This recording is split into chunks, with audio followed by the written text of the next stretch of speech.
In 1944, as the Pacific War reached its fevered pitch, the twin-boom silhouette of the Lockheed P-38 lightning carved silver arcs across the skies above New Guinea, the Philippines, and the Marianas. Its turbo-supercharged engine screamed with mechanical precision, the sound of American engineering and industrial might. Yet, despite its power, the P-38 faced a relentless problem that no amount of firepower or armor seemed able to solve. Its range was limited. Its pilots were exhausted. And its fuel efficiency, a flaw buried deep within its performance, was draining the life from missions that stretched thousands of miles across the endless Pacific. The P-38, for all its beauty, was a paradox, fast and deadly, yet often crippled by its own appetite for fuel. And into this crucible of mechanical perfection and human desperation stepped a man who was not even a soldier. Charles Lindbergh, once the golden boy of aviation, the man who had crossed the Atlantic alone in 1927, had been ostracized from public life. Branded a Nazi sympathizer by many, accused of undermining Roosevelt's administration, and condemned by the press, he had become a pariah in his own country. Yet in 1944, this same man, an outcast civilian, would walk onto military airfields in the South Pacific and quietly begin rewriting the very rules of aerial combat. Lindbergh's presence was almost surreal. He wore no uniform, held no rank, and carried no official authority. Yet when he spoke, pilots listened. They knew who he was, the man who had once been the face of flight itself. And when he climbed into a P-38 cockpit, his long fingers moving instinctively over the controls, it was as though aviation itself had returned to school. At first, the pilots of the 475th Fighter Group were skeptical. This was a civilian, a man barred from military service, and yet here he was, preparing to instruct combat-hardened airmen on how to fly their own machines. But Lindbergh wasn't there to teach them dogfighting or tactics. He was there for something simpler, something, on the surface, almost trivial. He wanted to teach them how to fly farther. The Army Air Forces were desperate for range.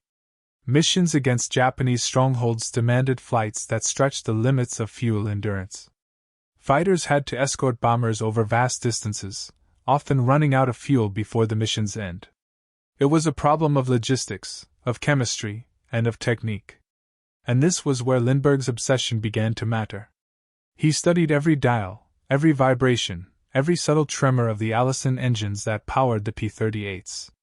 He noted how pilots habitually ran their throttles wide open, flying in the adrenaline rush of combat readiness. But what Lindbergh realized was revolutionary, and yet, it was nothing more than physics applied with patience. He discovered that by reducing the engine's RPM and adjusting the manifold pressure, a delicate balancing act most pilots had never attempted, the P-38's fuel consumption could drop dramatically. It was the kind of insight that could only come from someone who saw airplanes not as weapons, but as living systems. Where a fighter pilot saw speed and survival, Lindbergh saw airflow, compression ratios, and efficiency curves. He began experimenting, methodically testing flight settings and calculating consumption down to the last drop of high-octane aviation fuel. At first, his results seemed almost unbelievable. By maintaining specific power settings, low RPM with high manifold pressure, Lindbergh found he could extend the range of a P-38 by nearly 40%. It was as if he had conjured extra fuel out of thin air. At first, Lindbergh's results were met with polite disbelief. Fighter pilots had been trained to trust instinct and doctrine, not a civilian's fuel charts. But as the missions wore on and the numbers began to speak for themselves, attitudes shifted. One by one, the pilots of the 475th Fighter Group began to test his technique. They throttled back, adjusted manifold pressure as he instructed, and began to see the impossible happen. Their fuel gauges dropped more slowly, their range increased, and their engines still purred with steady power. Lindbergh was not just saving gallons, he was buying time, the most precious commodity in air combat. Before long, the man once branded a traitor was flying side by side with America's best combat pilots, taking part in real missions deep over enemy territory. For a man who had been publicly humiliated and politically exiled, this was redemption in motion, not through words or speeches, but through the pure act of flight. Yet Lindbergh's motives weren't about ego or image. He believed the war was a technological crucible, a test of human ingenuity and mechanical endurance. And in that crucible, he was determined to make a difference where he could. Over the steaming jungles and island chains of the Pacific, Lindbergh began to demonstrate what his technique could achieve. A standard P-38 mission from New Guinea might reach 450 miles before fuel became critical. But under Lindbergh's method, a dance between throttle, propeller pitch, and manifold pressure, that same aircraft could reach 600, even 700 miles, and return safely. It was as if he had redrawn the map of the Pacific Air War. Soon, Lindbergh was invited to share his findings with other squadrons. He spoke in calm, measured tones, not as a superior, but as a fellow aviator. And his credibility grew not from authority, but from results. The most hardened combat pilots, men who had faced zeros and screaming dives and lost friends to sudden bursts of tracer fire, began to trust him. Because when they flew the Lindbergh way, they got home with fuel to spare. But Lindbergh wasn't content to lecture from safety. He wanted to prove his theories where they mattered, in combat. Despite being a civilian, he secured permission to fly on operational sorties. At first, it was unofficial, a quiet agreement among officers who respected what he was doing. But soon, his presence became something of a legend. On one mission, Lindbergh joined the 433rd Fighter Squadron on a strike against the Japanese base at Rabaul, one of the most heavily defended targets in the Pacific. The skies that morning were molten blue, the kind that turned aluminum wings into mirrors of light. The formation droned northward, their twin Allison engines harmonizing in mechanical chorus. Lindbergh flew at the back of the formation, carefully noting his settings. His goal wasn't to outfight the Japanese, it was to outlast them. As the P-38s approached the enemy coastline, Zeros rose to meet them. Dogfights erupted in sudden bursts, spinning arcs of contrails and fire. Lindbergh, though a civilian, held his nerve. His long hands moved smoothly on the throttles.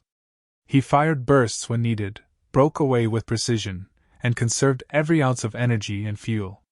When the group returned to base hours later, many pilots had run dangerously low, some on fumes.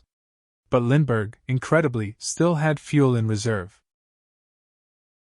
His technique had not only proven effective, it had become a tactical advantage. Word of his performance spread quickly. "The old man can fly," one young pilot said, shaking his head in disbelief. "And he can make that P-38 do things we didn't think possible." From then on, Lindbergh became a regular presence on combat operations. He flew with Richard Bong, America's top ace, and with Tommy McGuire, another legend of the Pacific skies. Both men admired his precision and calm. McGuire, known for his aggressive flying, was intrigued by Lindbergh's ability to merge patience with performance. "You could almost see him thinking through the engines," one mechanic remarked. It was an art form, flying at the edge of physics, balancing torque, pressure, and airflow like a pianist balancing notes. What Lindbergh had done was bridge two worlds, the technical and the tactical. He wasn't simply extending range, he was redefining what a fighter pilot could do. Soon, entire squadrons adopted his method, transforming the operational reach of the P-38.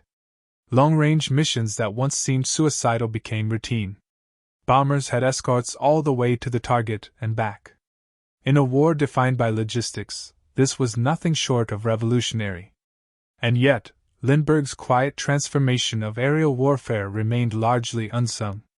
Officially, he was still a civilian consultant, with no medals, no military record, and no official combat status. But those who flew with him, those who watched him climb into his lightning and disappear into the morning haze, knew better. They had seen what his impossible trick could do. By mid-1944, Lindbergh's influence had spread like a quiet revolution. What began as a personal experiment in the cockpits of a few skeptical squadrons had turned into a theater-wide transformation of how fighter operations were planned, flown, and survived. Commanders noticed that P-38 units flying under Lindbergh's technique consistently returned with higher fuel reserves, lower engine wear, and greater mission endurance. Missions once planned at the edge of possibility were now executed with confidence. Even the Army Air Force's own engineers began to take note. Reports filtered back to command posts, unofficial at first, then formalized, describing Lindbergh's fuel management method as a decisive factor in improving range and reliability. The effect rippled across the Pacific. In the New Guinea campaign, in the advance through the Philippines, in the long, deadly pushes toward the Marianas and Formosa, P-38s could now go farther, strike harder, and linger longer. That extra hour of endurance often meant the difference between life and death, between a pilot ditching into the endless Pacific and one making it safely home. But Lindbergh's contribution went far beyond mechanical efficiency. He was transforming mindsets. In an era when many pilots were trained to fly by rote, to follow the book, the gauge, and the checklist, Lindbergh was teaching them to understand the machine. To feel the engines, to sense the air pressure, to interpret the sound and vibration of the aircraft itself. He wasn't just teaching fuel economy, he was teaching mechanical empathy. Captain Thomas McGuire, then climbing toward his own legend as one of America's top aces, said later that Lindbergh made him think in gallons per hour instead of miles per hour. And that shift, from speed to endurance, reshaped the Pacific Air War. The P-38 Lightning, already a formidable aircraft, became almost untouchable under these new conditions. With twin Allison engines and a central weapons bay packing 4.50 caliber machine guns and a 20mm cannon, the Lightning could climb faster than any Zero and dive at speeds the Japanese fighters couldn't hope to match. But now, thanks to Lindbergh, it could outlast them too. Fighter sweeps that once required forward staging could now launch from safer bases hundreds of miles away. Escorts could accompany bombers deeper into enemy territory. Even reconnaissance missions, the lonely, perilous flights over enemy-held islands, gained unprecedented range and survivability. The statistics told the story. By the end of 1944, P-38s equipped and flown under Lindbergh's fuel management techniques were flying missions exceeding 1,000 miles, nearly double their earlier operational range. And all without a single modification to their engines. It was one of the most efficient, low-cost, and high-impact innovations of the entire air war. Yet Lindbergh's work wasn't done. In August 1944, he joined the 5th Air Force on operations over the Philippines. Here, his understanding of flight efficiency merged with the brutal realities of air combat. Japanese resistance was fierce. Dogfights erupted daily. Bombing runs were harassed by enemy interceptors. The heat, the humidity, and the ceaseless danger tested every pilot's endurance. And Lindbergh, now 42 years old, 20 years older than most of the men he flew beside, was right there in the thick of it. He flew with Colonel Charles MacDonald, commanding officer of the 475th Fighter Group, known as Satan's Angels. MacDonald was a seasoned ace, tough, disciplined, and respected by all. At first, he wasn't sure what to make of Lindbergh. But after a few missions, his skepticism vanished. Lindbergh could make a P-38 do things it wasn't designed to do, MacDonald later said. He taught us how to fly smarter, not harder. On one mission over Sarum Island, Lindbergh's composure and precision were tested to the limit. The squadron encountered a formation of Japanese aircraft, and a fierce dogfight erupted. Lindbergh, though technically a civilian, engaged like a combat veteran. He fired short, controlled bursts, conserving ammunition and energy, before diving to cover another pilot under attack. When they landed, the squadron discovered that Lindbergh had shot down an enemy Zero. For a man officially barred from combat, it was a moment of quiet triumph. No fanfare, no report. Just a note in his logbook, a single kill recorded by a man who wasn't supposed to be there. But among the men of the 475th, that story spread fast. They had seen the legendary Charles Lindbergh, the man who had once crossed the Atlantic alone, now flying as their equal, risking his life in the same sky. From that moment on, he was no longer The civilian consultant. He was simply one of them. By the autumn of 1944, Lindbergh's influence had become inseparable from the daily rhythm of air operations across the Pacific. What began as a quiet set of field experiments had evolved into a doctrine, one whispered from pilot to pilot, written into squadron briefings, and adopted across entire groups of the 5th Air Force. The war in the Pacific was as much a war of distance as of destruction. Every mile of ocean between bases stretched supply lines to the breaking point, and every gallon of aviation fuel had to justify its weight in victory. And now, because of Lindbergh, American fighters could go places they had never gone before. His technique of mixture leaning, propeller synchronization, and throttle management gave pilots endurance they didn't believe possible. They could reach enemy airfields once thought beyond range, escort bombers on record-breaking missions, and return home with fuel still in their tanks. In operational terms, it was like suddenly discovering that every aircraft in the fleet had been doubled in range, without building a single new plane. The effect on strategy was immediate. In MacArthur's relentless island-hopping campaign, air range dictated which islands could be bypassed and which had to be taken. The longer the fighters could fly, the fewer the soldiers who had to die storming beaches. And behind this quiet revolution stood one man, a civilian whose earlier fall from grace had made him an outcast, now redeeming himself not with speeches, but with silent action. Charles Lindbergh had once been America's golden hero, the lone eagle who crossed the Atlantic, the embodiment of human daring and mechanical mastery. Then came the years of controversy, his political speeches, his opposition to Roosevelt's policies, and the public backlash that turned his name from legend to liability. Now, in the heat and smoke of the Pacific War, he found his redemption in the one thing he had always understood best: flight itself. He didn't need headlines anymore.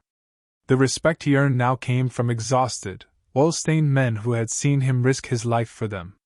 Pilots who once doubted him now watched every move he made in the cockpit.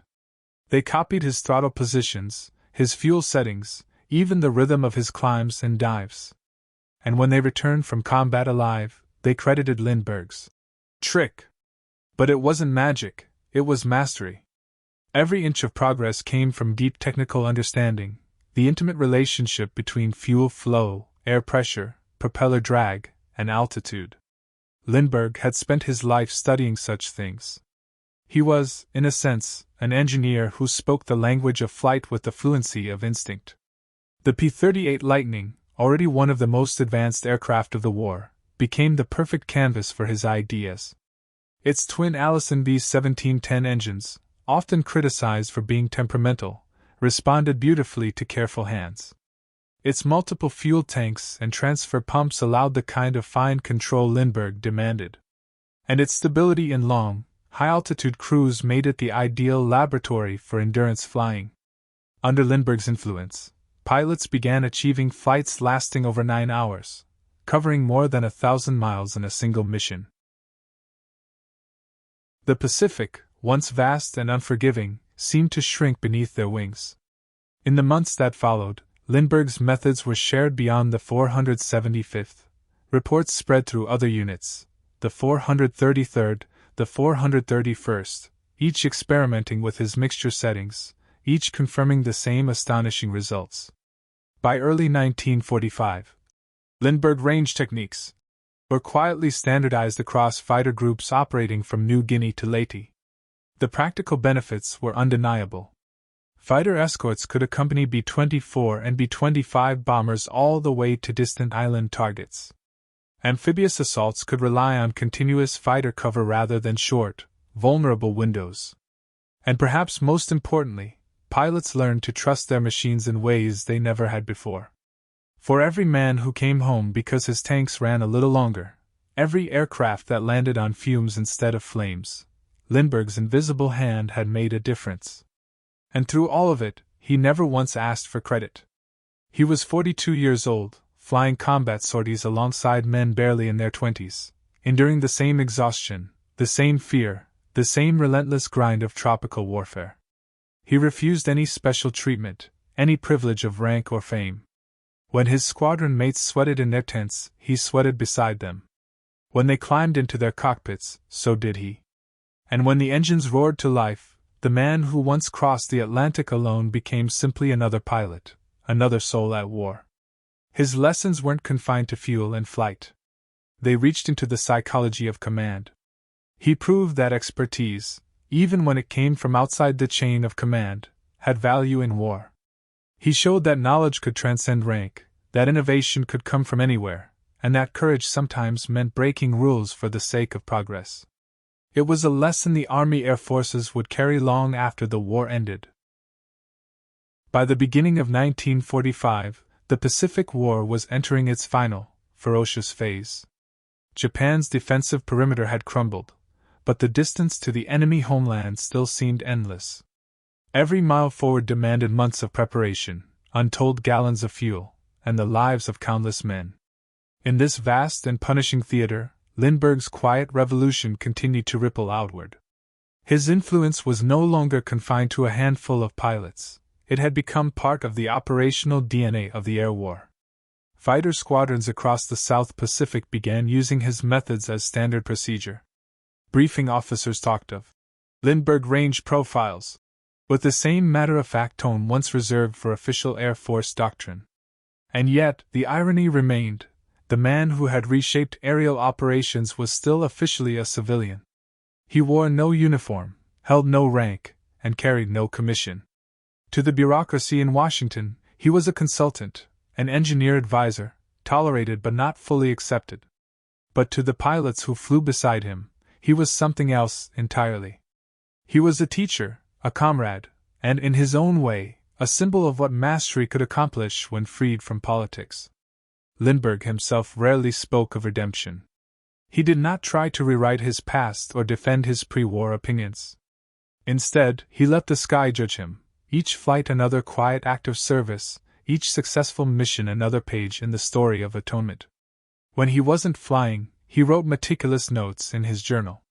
Every entry recorded engine temperatures, fuel pressures, airspeed readings, and altitude data. But between the technical lines, one could sense something more, a man reconnecting with purpose, with discipline, with the act of flight as a form of redemption. He had always believed that understanding was the highest virtue of aviation, not brute speed or daring, but mastery through knowledge. And now, that philosophy was saving lives every day. By spring, the results were measurable. The 475th Fighter Group, the one Lindbergh had flown with most often, achieved an astonishing record. Over 550 confirmed aerial victories. Hundreds of long-range missions without catastrophic fuel loss. And a growing number of pilots who had lived to see another sunrise because of what they'd learned from him. Colonel Charles MacDonald, who had once been skeptical of the famous civilian in his midst, later said that Lindbergh's presence added 50% more combat power to the group. Not through new weapons or technology, but through knowledge alone. That was the essence of Lindbergh's gift. He didn't give them machines, he gave them understanding. He showed them that the published limits of the P-38, its range, its endurance, even its engine tolerances, were not barriers, only benchmarks. He taught them that an aircraft, like a living thing, had nuances waiting to be discovered by those willing to listen. And they listened. When the war finally reached its closing act, the P-38 Lightning, once doubted, sometimes maligned, stood tall as the fighter that had defined the Pacific. Its twin-boom silhouette became the signature of American air dominance. Its pilots, many trained or influenced by Lindbergh's teachings, carried out missions that stretched the very definition of what was possible in 1944 and 1945. Lindbergh's methods had even influenced the next generation of aircraft design. The lessons of precise fuel management and engine efficiency would carry over into the development of the long-range P-51 Mustang and the early jet fighters that followed. In the Pacific, however, his fingerprints were most visible in one quiet, persistent fact. American planes came home. Where once they might have vanished over endless blue, they now returned, battered, sometimes leaking, but alive. And that, in a war fought across oceans, was victory itself. When the fighting ended, Lindbergh didn't seek glory. He returned home quietly, his wartime journals packed with data and reflections. He avoided public attention, preferring the company of his family and the solace of flight. He would later write that those 6 weeks in the Pacific had been among the most meaningful of his life, not for the recognition, but for the shared purpose. He had found belonging again, not as a national hero or a political voice, but as a pilot among pilots. Time softened the controversies that once shadowed him, though not completely. But among those who had flown beside him, there was no doubt. To them, Lindbergh was not a symbol or a celebrity. He was the man who had changed the way they flew, and in doing so, the way they lived. The war ended. The Pacific quieted. The sound of engines faded into memory, replaced by the uncertain silence of peace. For millions, the return to normal life was a relief. But for Charles Lindbergh, it was something else, a reckoning. He had entered the war as an outcast, carrying the weight of public condemnation. He left it as a man who had quietly altered its course. Yet, in the strange way history often works, his contributions remained shrouded in modesty and myth, half remembered, half forgotten. Officially, the U.S. government never reinstated his commission. There were no medals, no parades, no speeches of gratitude. But in the ready rooms and the veterans' reunions of the Pacific Flyers, his name lived on, spoken with respect, sometimes even reverence. Because those who had flown beside him knew the truth. They had seen the man in action, not the legend from the newspapers, not the political figure from 1941, but the aviator who had returned to the air out of duty, not pride. In the post-war years, Lindbergh drifted toward the quiet places of the world. He worked as an advisor to aircraft manufacturers, consulted on environmental issues, and wrote with a tone of introspection that revealed both brilliance and regret. He watched as aviation entered the jet age, faster, louder, more complex than anything he had imagined when he first crossed the Atlantic in 1927. And yet, at its heart, it was still the same art he had always loved: the harmony of man, machine, and sky. He would sometimes stand on an airfield at dusk, watching the last sunlight glint off aluminum wings, and you could almost imagine what he was thinking: that the machines had grown faster, but the questions had not changed. How far can we go? How long can we endure? How do we master the balance between daring and discipline? Those were the questions that defined his life.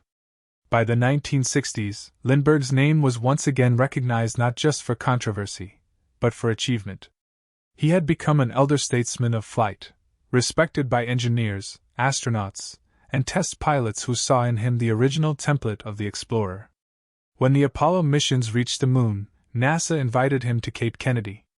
He stood there, older now, silver-haired, quiet, watching the Saturn V rocket thunder upward through clouds.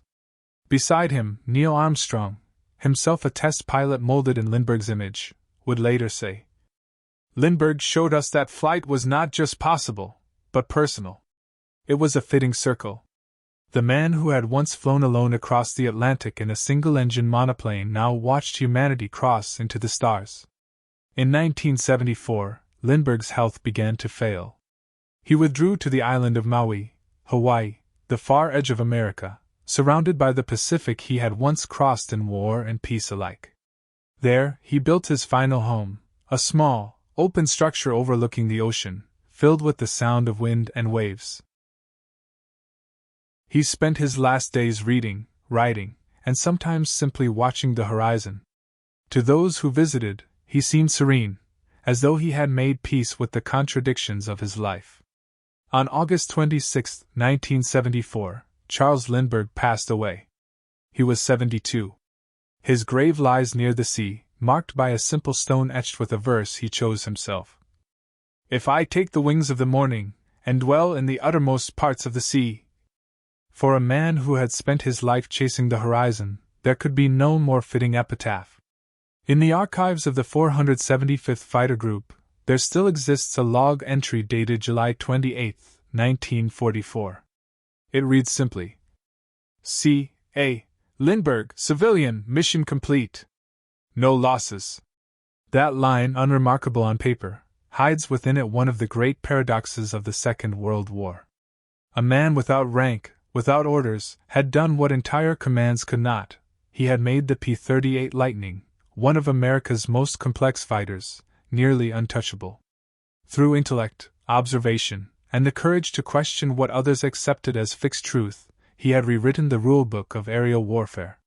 His impossible trick was not luck or innovation in the mechanical sense, it was insight. He saw in the heartbeat of the engine, the whisper of the propeller, the logic of survival.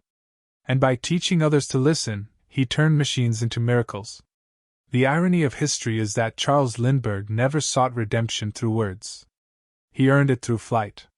And somewhere, in the blue distance of the Pacific, where Lightning fighters once roared home on dwindling fuel and steady hands, his legacy still hums in the wind. The quiet echo of a civilian who changed the course of war by understanding the art of endurance.